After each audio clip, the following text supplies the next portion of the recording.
So what's new in version 3.11? We'll start with the main menu screen where we are already.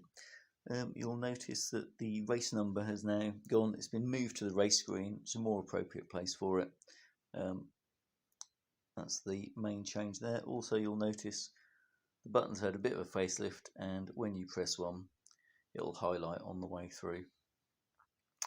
Straight into settings.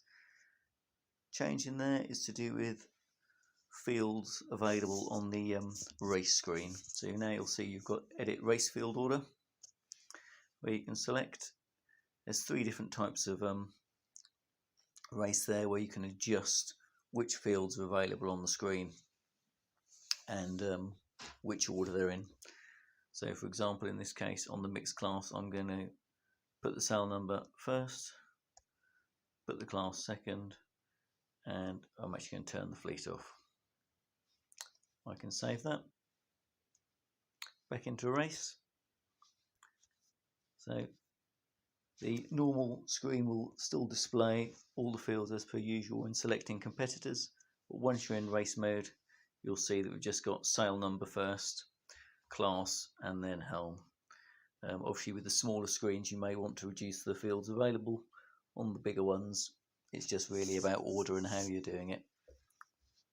What you'll also notice on this screen is the start button again has been changed colour to grey, and what you'll notice now is that in the menu on the race screen we've got two additional things. We've got the change race number, which has been moved from the first screen, and we've also got start options. Now if I click start options and go into there, I've basically got the start at function and the abandon and postpone all races.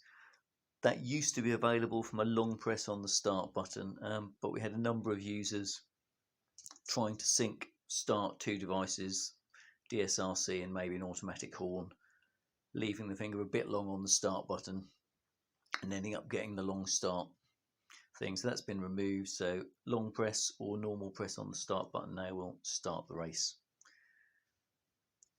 Back to that menu, we've also got one additional feature that's been added at this release, again user request, the ability to get some additional notes between the OODO and possibly the scorer, or to just put some notes on the results there. So you've got edit race notes.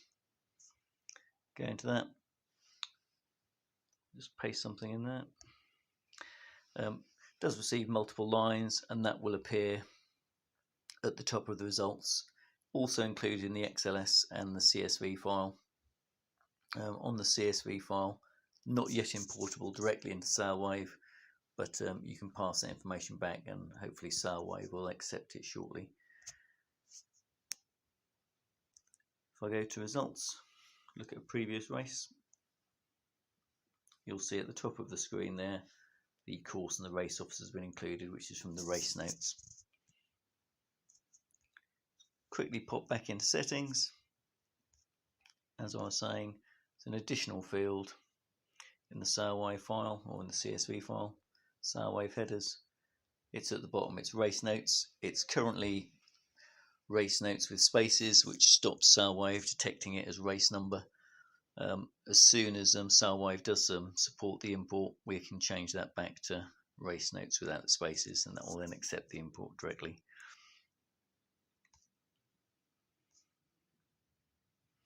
There are one or two other little additions in this release. One is the battery state is now passed back to any external relay device, so it can be displayed on a screen on an external device.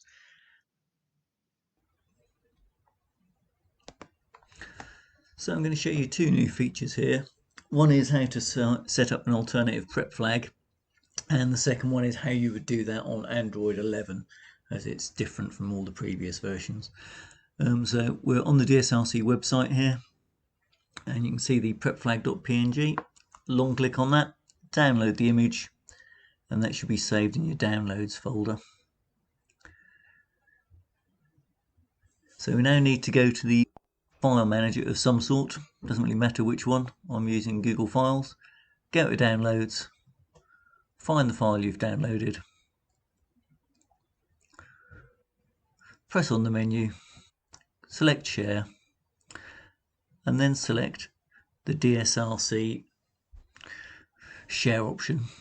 That will copy the file from Downloads into the directory within DSRC.